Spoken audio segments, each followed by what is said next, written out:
بسم اللہ الرحمن الرحیم۔ ڈاکٹر اسرار احمد کے بیانات سننے کے لیے ہمارے چینل کو سبسکرائب کرنا نہ بھولیے گا۔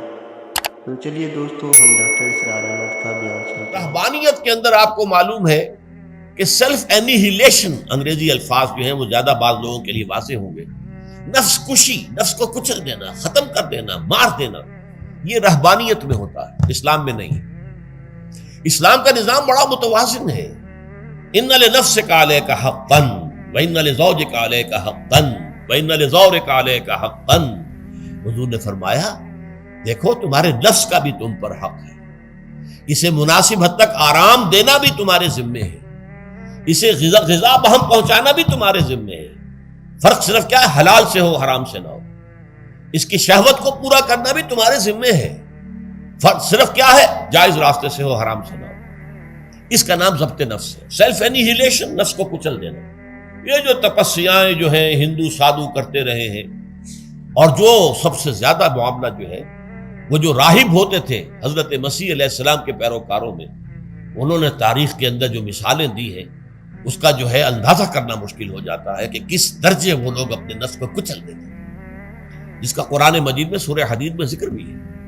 اکثر لوگ تو پابندی نہیں کر سکتے تھے، اپنے اوپر پابندیاں لگانے کے بعد غلط راستوں پر بھی چل پڑتے تھے، لیکن جو لوگ ان پابندیوں کو نبھاتے تھے وہ کس انتہا تک جاتے تھے۔ کبھی آپ جو ہے ہسٹری آف کرسچن مناسٹسزم پر جو تاریخ کی کتابیں لکھی گئی ان کو پڑھیں تو اندازہ ہو۔ مولانا مودودی نے تفہیم القرآن میں اس کا کچھ حوالے دیے ہیں، اور واقعہ یہ کہ رونگٹے کھڑے ہو جاتے ہیں انسان پر کہ اس درجے میں انہوں نے اپنے نفس کو کچلا۔ ہمارے صوفیہ کے ہاں بھی بعض ایسی روایات صحیح ہیں یا غلط ہے بیان کی جاتی ہیں، لیکن اسلام کا اصل معاملہ کیا ہے؟ توازن، اعتدال۔ تمہارے نفس کا بھی تم پر حق ہے، ان لنفسک علیک حقا، تمہاری بیوی کا بھی تم پر حق ہے، وان لزوجک علیک حقا، اور تمہارا جو بھی کوئی ملاقاتی آئے، کوئی دوست ہے، اس کا بھی زورک علیک حق، زیارت کرنے کے لیے کوئی آیا اس کا بھی حق ہے، ان کے حقوق ادا کرو۔ حضرت عبداللہ ابن عمرو بن العاص رضی اللہ تعالی عنہما صحابہ کرام میں اس اعتبار سے بہت ممیز تھے کہ ان پر عبادت جو ہے، عبادت گزاری کا اتنا غلبہ ہو گیا تھا، ہر روز روزہ رکھتے تھے اور رات کو پوری رات کھڑے رہتے تھے۔ حضور کو اطلاع دی گئی، حضور نے طلب کیا فوراً، آپ نے فرمایا یا عبداللہ الم نخبر، کیا ہمیں یہ خبر نہیں دی گئی انک تصوم الدہر وتقوم اللیل، کہ تو ہمیشہ رات کو کھڑا رہتا ہے نماز میں اور ہر روز روزہ رکھتا ہے۔ اب ظاہر بات ہے حضور کے حضور میں جھوٹ کیسے بولتے؟ ویسے بھی جھوٹ بولنے کا سوال نہیں صحابہ کے لیے، تو عرض کیا بلا یا رسول اللہ ایسی ہے تو صحیح ہے۔